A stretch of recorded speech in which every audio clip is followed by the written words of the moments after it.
Ինչ եմ առաջարկում, որ Սուրբ և Ամմա պատարագից առաջ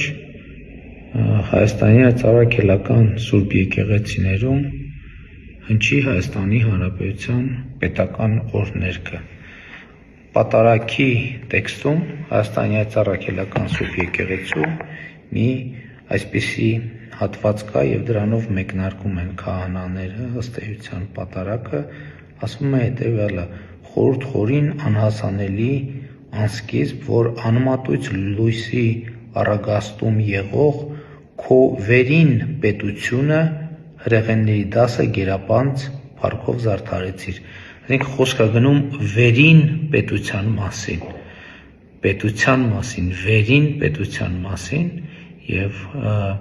պատարագից առաջ պետական օրհներգի հնչեցնելը կարձանագրի կապը վերին և ներքին պետությունների միջև։ Եվ իդեպ կարծում եմ, որ